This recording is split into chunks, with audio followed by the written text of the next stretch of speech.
বিসমিল্লাহির রহমানির রহিম। আসসালামু আলাইকুম। জনতার রান্নাঘর থেকে সবাইকে জানাচ্ছি শুভেচ্ছা। আশা করি সবাই ভালো আছেন। আজকে যে রেসিপিটি করব খুব সিম্পল একটা রেসিপি। এটাকে দেশি খাবার বলেন বা আঞ্চলিক খাবার বলেন, এটা আঞ্চলিক খাবারই।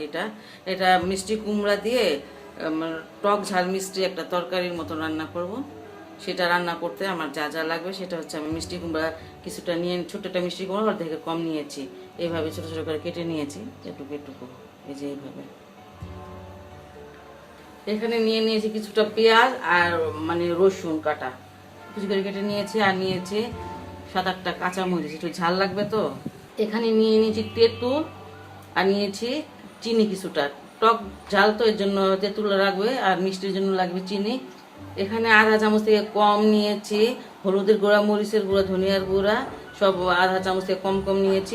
আদা রসুনের পেস্ট আধা চামচ নিয়েছি, আর জিরার গুঁড়া আধা চামচ, আর স্বাদ মতন লাগবে লবণ, আর রান্নার জন্য লাগবে তেল। আমি রান্না এসে পড়লাম। আমি একটা প্যানে কিছুটা পানি দিয়েছি, ফুটন্ত পানি লাগবে আমার। এটা প্রায় 2 গ্লাসের মতন হবে, ফুটিয়ে নিয়েছি। এখন এটাতে আমি কিছুটা পেঁয়াজ দিয়ে দিব, অল্প একটু পেঁয়াজ দিব, আর 2-3 কোয়া রসুন দিয়ে দিব, আর দিয়ে দিব সবগুলো মশলা, খালি জিরাটা বাদে সব মশলা দিয়ে দিব।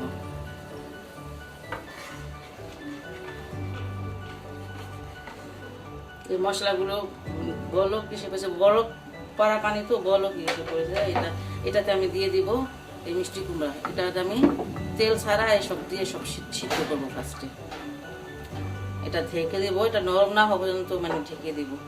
এটা নরম হলে রান্না কাজ করবো। প্রায় 15-20 মিনিট আমি এটা সিদ্ধ করলাম। দেখেন সিদ্ধ হয়ে গেছে, একদম নরম হয়ে গেছে। এখন আমি এটাতে অন্য অন্য মশলাগুলো দিয়ে দিব। সিদ্ধ করার পরে যেমন কাঁচামরিচগুলো দিয়ে দিব, তেঁতুলটা দিয়ে দিব। তেঁতুলটা আমি ভালো করে ধুয়ে নিয়েছি, আর চিনিটাও দিয়ে দিব।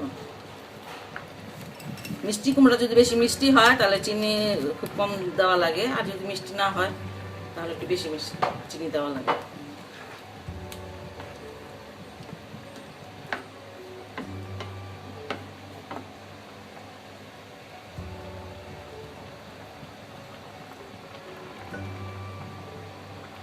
জিরার গুঁড়াটাও দিয়ে দিলাম।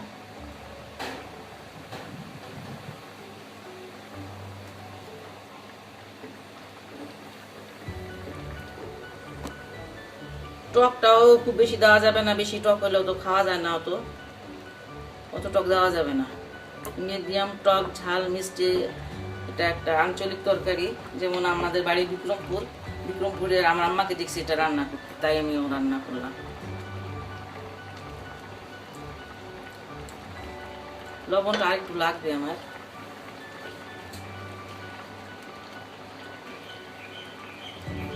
এটা আমি 3-4 মিনিটের জন্য ঢেকে রাখলাম, তারপর এটাকে আমি বাগার দিব। 3 মিনিট হয়ে গেল, এটা এখন আমি নামিয়ে নিব। নামিয়ে আমি এটাকে বাগার দিব। আমি একটা ফ্রাই প্যান বসালাম, এখন এটাতে আমি কিছুটা তেল দিব। আমি তো রান্নার সময় কোনো তেল দেই নেই, শুধু সিদ্ধ করেছি। হ্যাঁ, এখন তেলটা দিয়ে এটাকে বাগার দিব। দুটো আস্ত মরিচ দিয়ে দিলাম,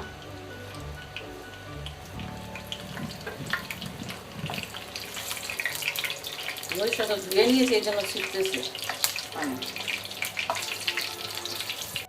মরিচটা ভাজা হয়ে গেছে, পেঁয়াজ আর রসুনগুলো আমি এখন দিয়ে দিচ্ছি।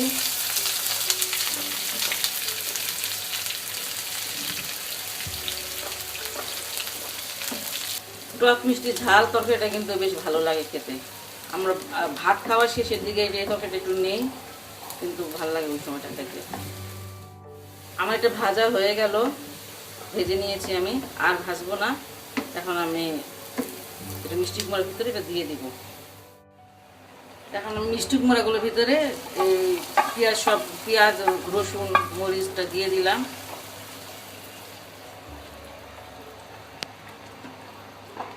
এই তরকারিটা কিন্তু খেতে ভালো লাগে।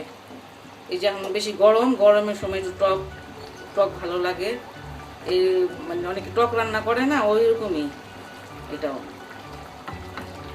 তরকারিটা আমার হয়ে গেল, তার 2 মিনিট আমার চুলায় থাকবে। খুব সহজ একটি রেসিপি, বাসায় অবশ্যই ট্রাই করবেন। আর যদি আপনাদের আমার এই রেসিপিটা ভালো লাগে তাহলে আমার চ্যানেলকে অবশ্যই লাইক, কমেন্ট এবং সাবস্ক্রাইব করবেন। সে পর্যন্ত সবাই ভালো থাকুন, সুস্থ থাকুন, নিরাপদে থাকুন। সবাই আমার জন্য দোয়া করবেন। আল্লাহ হাফেজ।